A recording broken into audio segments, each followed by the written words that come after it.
2,700에도 먹을 게 있었고 2,600에도 먹을 게 있었습니다. 2,200에도 먹을 게 있었죠. 다만 페드가 하지 말라고 하면 안 해야 돼요. 짜잘한 돈 10% 20%만 보지 마시고 멀리 보십시오. 이렇게 좋은 수단들이 있는데 왜 자꾸 주식만 가갖고 급등주 차트 보고 이것만 매매하시냐고요. 그렇게 하실 건 없이 근데 그렇다면 앞으로 지금 말씀하신 것들을 바탕으로 놓고 봤을 때 우리가 좀 거시 경제 지표 가운데서 뭐를 좀 중점적으로 보면서 그런 대응을 하기 위한 경고의 신호로 봐야 될까? 그건 제가 몇 달 전부터 얘기 다 했어요. 실업률 보시라고 다 얘기했고. 실업률.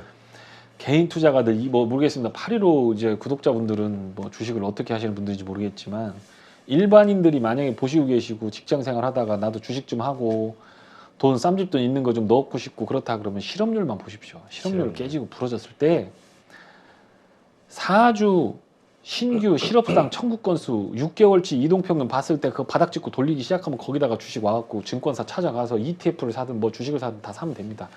제가 이거는 정말 정말 죄송한데 자뻑 한번 날리면 여의도에서 제일 먼저 얘기했어요. 제가 찾아다 드린 거거든요. 그러니까 저 이뻐해 주셔야 돼요. 쇼쟁이 아닙니다. 쇼쟁이 아니라고. 쇼쟁이 아닙니다. 저 정말 투자자들한테 도움이 되고자 하는 그러면 또 이거 그동안의 입장을 뭐 카멜레온처럼 했다 이완용이 같은 놈이다 또 이렇게 댓글 달 텐데. 아니 혼자서 다 욕을 미리 해. 그러니까 내가 그동안 들은 거에 상처 마상을 입어가지고 얘기하는 거예요. 마상이라 내가 이제 얘기하는 건데 뭐 그런 나쁜 사람 비꼬아 보지 마시고 어쨌든. 신규 실업수당 청구 건수가 많이 안 올라갈 수도 있습니다. 미국 경제가 탄탄하기 때문에 신규 고용이 부러진다거나 잡컷이 많이 늘어난다 그러면 기다리십시오. 그리고 나서 그게 돌아나가기 시작할 때 그때 주식을 하셔도 늦지 않습니다.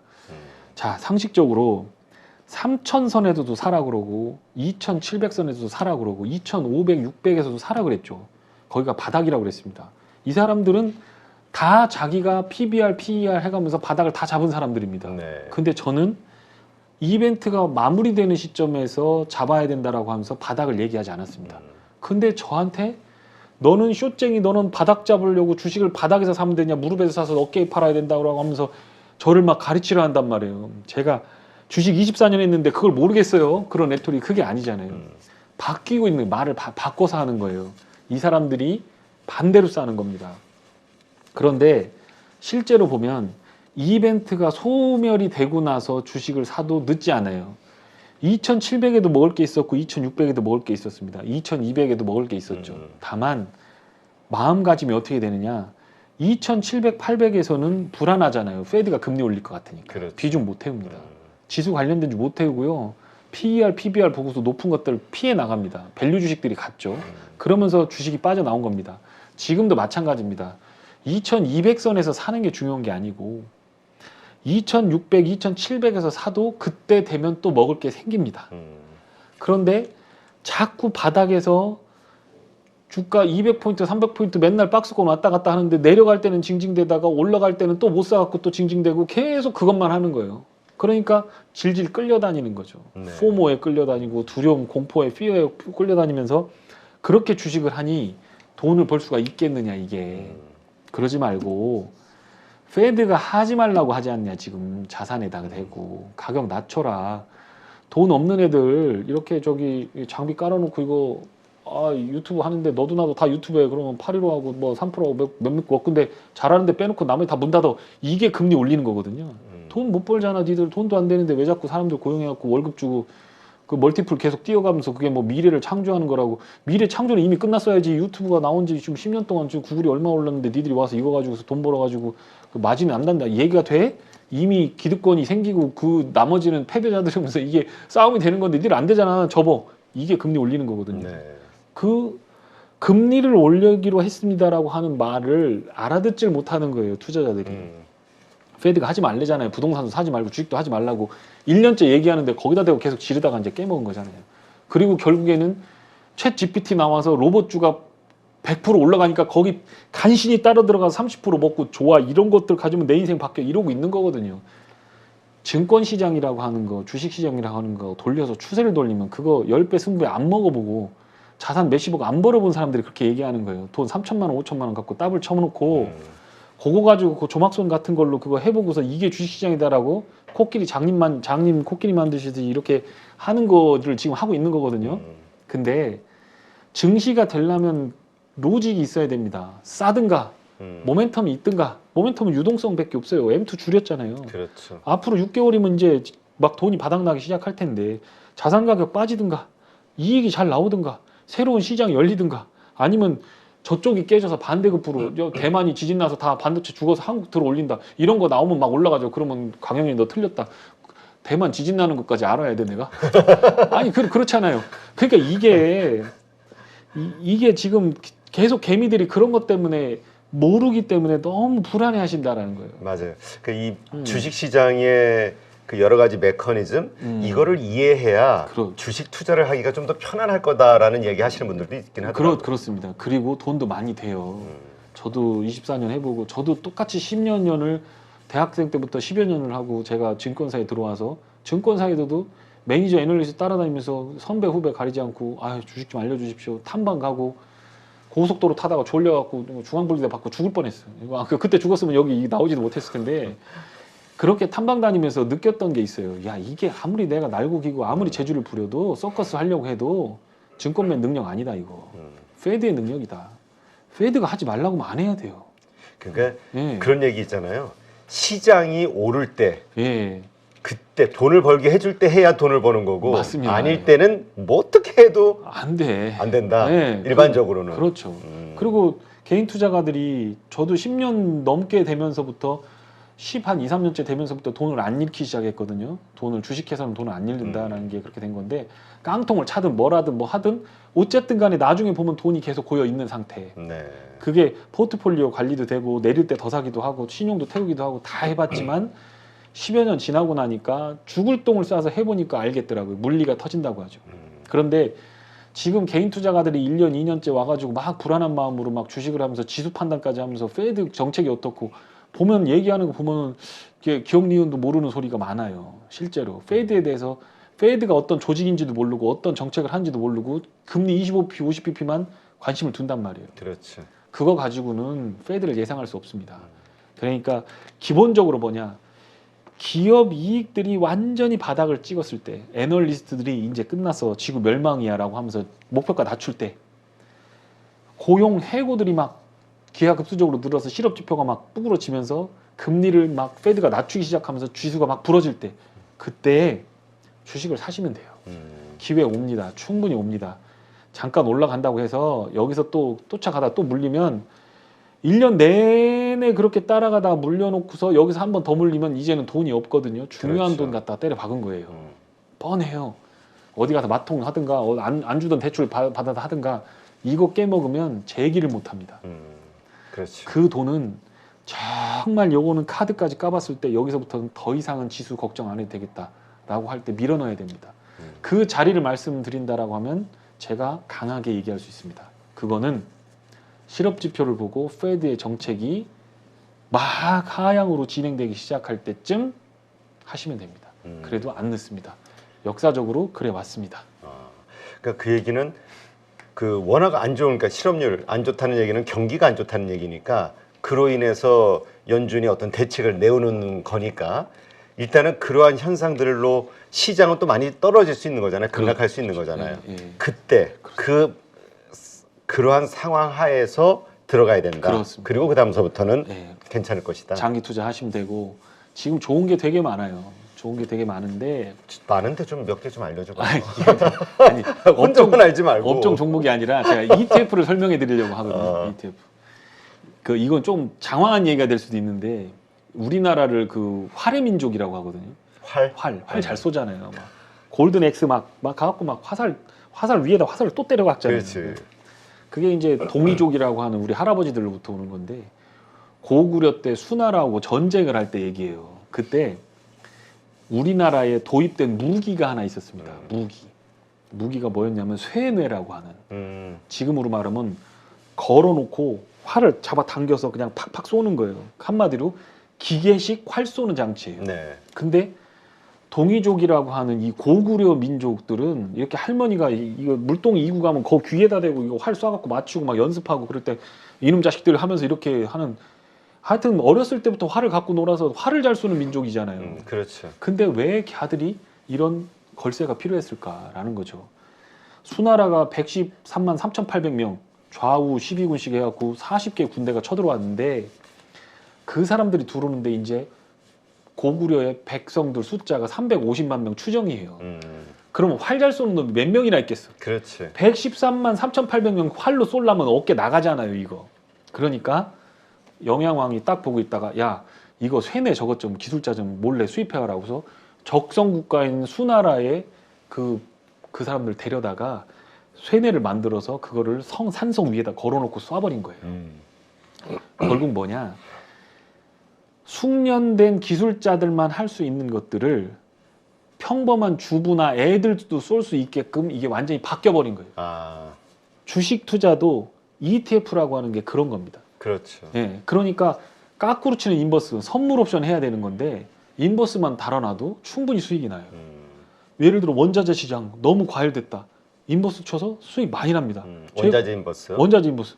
천연가스 막 8불, 9불 간다고 할 때 뭐 여기서 포스코 인터내셔널 막 산 사람들은 얼마 못 벌었지만 포스코 그 천연가스 인버스 산 사람들은 300%씩 나왔어요. 두 번, 세 번 나왔어요. 이게 뭐냐면 이게 쇠뇌거든요. 걸쇠를 놓고 기관 투자가들처럼 행동할 수 있는 게 있어요. 챗 GPT가 날아가면 로봇만 검색해봐도 ETF 딱 하나 나와요. 그거로 먹으면 20% 이상 먹을 수 있었습니다. 그러니까 지금 전체적으로 볼 때 바닥을 잡아서 전문가한테 와서 돈을 맡겨갖고 주식을 쳐갖고 10배짜리 먹으려고 할 거 없이 시장이 완전히 빠그러졌을 때 매크로적으로 했을 때 지수를 산다. 그리고 연금도 집어넣고 지금 같은 경우 채권 같은 거 제가 지난번에도 말씀드린 채권 바닥에서 말씀드렸는데 그것도 25% 30% 미국 국채니까 막 때려 박을 수 있잖아요. ETF 원클릭으로 주식으로 하면 되잖아요. 그렇지. 이렇게 좋은 수단들이 있는데 왜 자꾸 주식만 가갖고 급등주 차트 보고 이것만 매매하시냐 이거죠.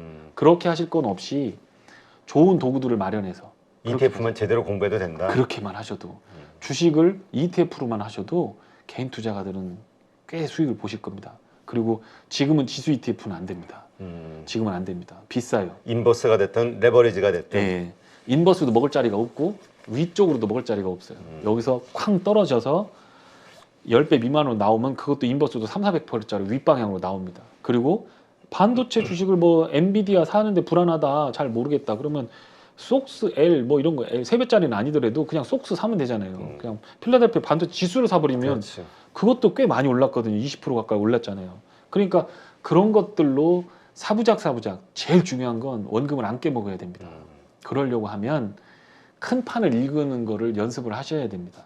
단순하게 트레이딩으로 돈을 버는 건 전업 투자자라든가 전문가가 해야 될 영역입니다.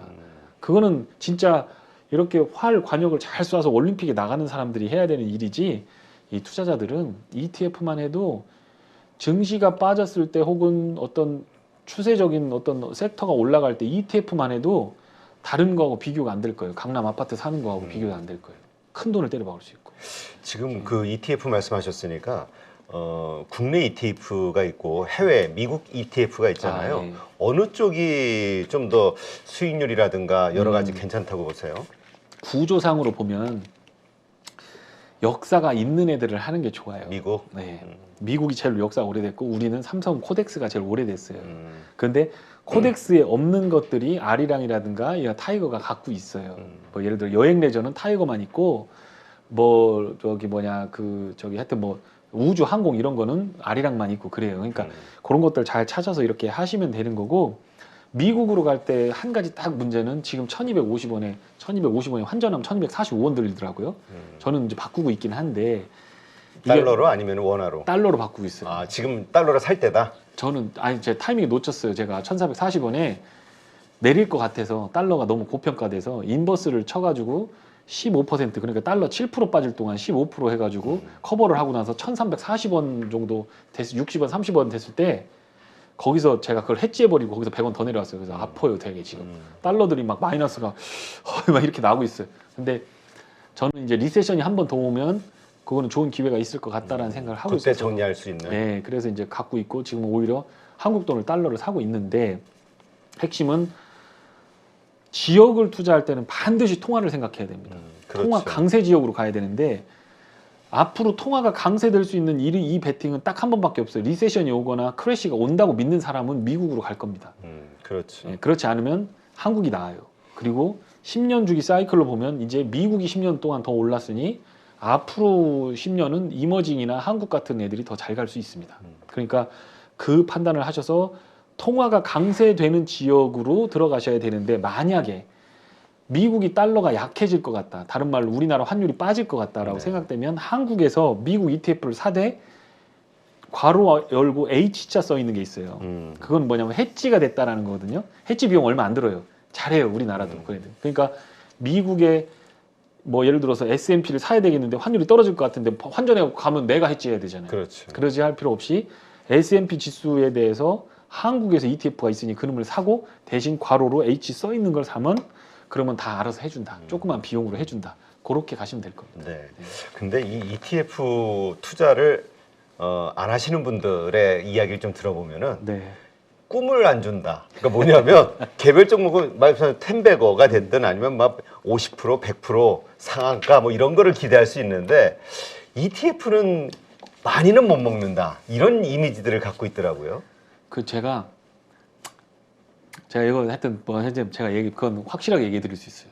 네, 이미 뭐 제 카페에도 이미 인증이 다, 제가 이렇게 무료 카페에도 다 인증이 다 있고 다 있으니까 제가 할 수 있어요. 네, 팩트에 기반해서 할 수 있어요. 그 정주영 회장님이 한 말 있잖아요. 당신 해봤어? 해봤어? 해보긴 그러니까 해봤어? 자꾸 머릿속에서 막 희망회로뿐만 아니라 머리로 계산하지 마시라. 안 해봤잖아요. 안 해본 사람들은 얘기하면 안 돼. 팬데믹 터졌을 때 러시아 2000 그거 원유 셰일가스 뭉개진다고 하면서 거기 재무제표 안 좋아지면서 막 정크본드 막 늘어날 때 400% 났습니다. ETF가.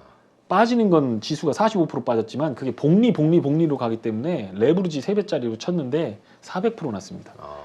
은이 올라갈 때 AGQ가 또 400% 났습니다. ETF예요. 전부 찾아보시면 돼요.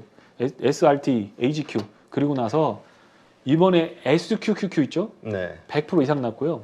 SCO라고 2배짜리 원유 인버스. 그건 2번 해먹었습니다. 120불 길 때마다 쳐가지고. 세 번째 해먹고 70불에 잘 갈랐습니다. 보통 80%에서 120%까지 났습니다.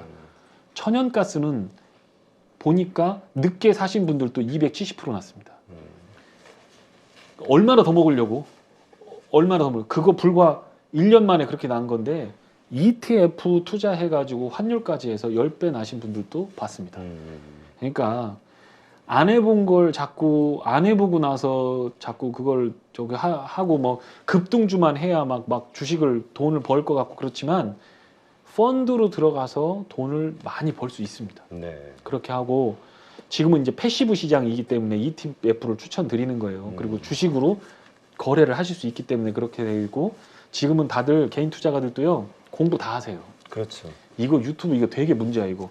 증권맨들 밥통을 다 지금 이거 다 없애버리는 거예요. 다 알아 고객들이. 그렇죠. 그러니까 증권맨들이 어디 설 자리가 없어요.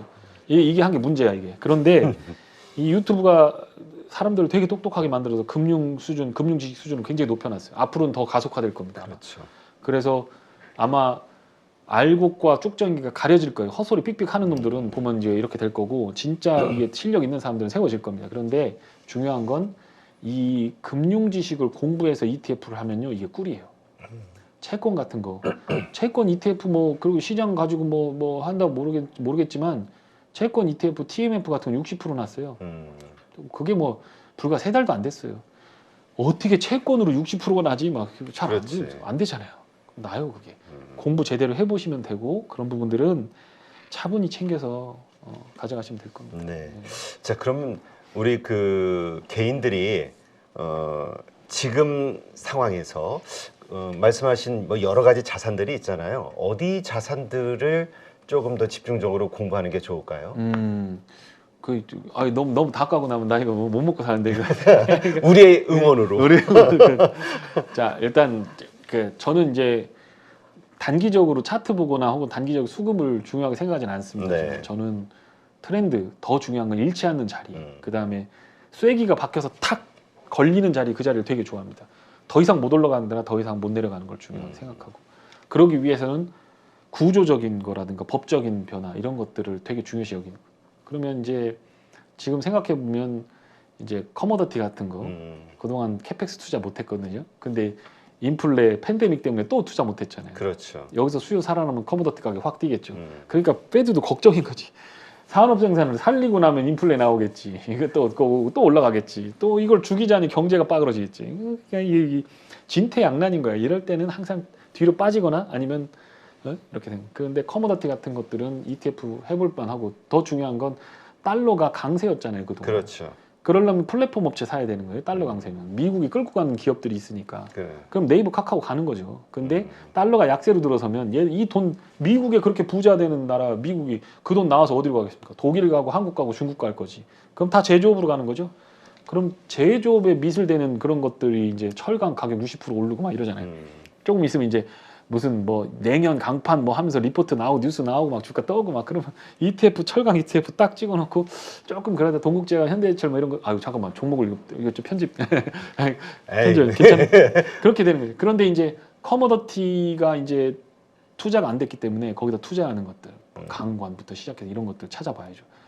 내일 당장 사라는 게 아니라 지켜보시라는 겁니다. 실적이 어떻게 되는지 보시고 그러고 나서 주가가 빠지고 리세션이 왔는데 얘들은 빼도 박도 못하고 시설 투자해야 될 것 같다. 그럼 거기다 때려 박는 거죠. 커머더티도 마찬가지고. 짜잘한 돈 10% 20%만 보지 마시고 멀리 보십시오. 300% 50% 500% 10백원은 그런 자리에서 나오는 경우가 네. 많이 있습니다. 그리고 50%짜리 10번 먹는 것도 10백어가 됩니다. 그러니까 그렇게 되는 걸 보시면 될 것 같고 그 다음에 채권 좋을 겁니다. 채권 ETF 좋을 겁니다. 지금 상황에서도 지금 상황이 좋을 겁니다. 이게 이번이 마지막 금리 인상이고 리세션을 본다라고 하면 금리 2% 정도는 1, 2년 안에 빠진다라고 하면 듀레이션 미국은 다 할인채기 때문에 듀레이션 30배 잡아버리면 그러면 뭐 예를 들어 20년물이나 10년물 곱하기 3배짜리만 하면 30배 되는 거잖아요. 그러면 그렇죠. 그럼 곱하기 30 하면 돼요. 그냥 듀레이션이 30배예요. 그냥 할인채는 다 그렇거든요. 그러면 1% 움직일 때마다 30%씩 먹는 거잖아요. 그러면 두 번 200bp 내린다 그러면 60% 먹는 거거든요. 100억이 되면 1000억이 때리든 다 때려 넣어도 돼요. 그게. 국채잖아요. 문제될 거 없어요. 대한민국 국민 다 먹고 살 수 있어요. 미국 국민을 담보로 4.4%다. 그래. 너네는 우리 삼성전자 배당 가지고 먹고 살고 그래. 우리는 너네 우리는 채권으로 먹고 살게. 채권 먹고 살고 그렇게 되는 거예요. 이자 받아 먹으면 되니까. 그런 건데 그렇게 된다 그러면 이제 이건 사이클이니까 올렸다 내렸다 이렇게 자꾸 그렇죠. 하니까 제로금리까지는 아니더라도 물가가 2%까지 낮아진다는 가정하에서 국채 2%까지 떨어진다 그러면 3.5, 4%에서 잡으면 그 정도 먹을 수 있다. 이렇게 생각을 대신 이제 그거를 매일 주식하는 사람이 넣으면 답답하지. 그러니까 연금이라든가 IRP라든가 이런 것들 다 때려 넣는 거지. 그렇게 하는. 그 다음에 반도체 이거 사이클이거든요. 네. 이거 투자 안 나올 수가 없어요. 그렇죠. 이거 노려봐야 돼요. 대한민국은 반도체 공화국이잖아요. 그러니까 이 반도체 빠질 때 이거 잘 잡아야 돼요. 한국 것만 잡지 말고 속셀 같은 거 잘 바닥 잡. 제가 지난번에 8불일 때 여기서 20% 더 빠지면 산다고 그래놓고서 그게 지금 20 막 이렇게 올라갔잖아요. 그렇죠. 60% 올라갔잖아요. 그래서 아직 저는 멀었구나 이런 생각을 하고 있습니다. 근데 반성하면서 반도체 이런 것들 잘 보시고 아마 아날로그 반도체 쪽이 훨씬 강하기 때문에 한국의 메모리 반도체 턴어라운드 하는 시점에 미국의 반도체 회사들을 사면 돈이 조금 많이 될 겁니다. 그런 것들 ETF 잘 달아 놓으시면 큰 문제가 없을 것 같다는 생각이 듭니다. 그러니까 그 개별 주식보다도 반도체 관련 그런 어떤 ETF 이런 걸로도 괜찮다. 아 수익 많이 나요. 예, 해보시면 괜찮아요. 예. 알겠습니다. 그렇지. 우리가 해보고 나서 안 돼. 이렇게 하면 좀 믿을 수 있는데 네. 해보지 않으면서 에이 뭐 되겠어? 그렇죠. 예. 이거는 아니다. 예, 머리로만 할 게 아니 주식은 실제로 해야 되거든요. 우리가 보통 보초병 세우고 한번 연습하듯이 네. ETF 가지고도 한번 해볼 필요가 있겠네요. 예, 네. 해볼 필요 있습니다. 알겠습니다. 네, 오늘 이렇게 해서 유진투자증권 강영현 이사님과 함께 말씀을 나눴는데요. 아마 많은 분들이 지금 상당히 헷갈리는 상황이실 텐데, 네, 또 아마 어떤 중심을 잡으시는 또 시간이 되지 않았을까 생각이 듭니다. 오늘 이렇게 좋은 인사이트 함께 해주신 강영현 이사님 고맙습니다. 감사합니다.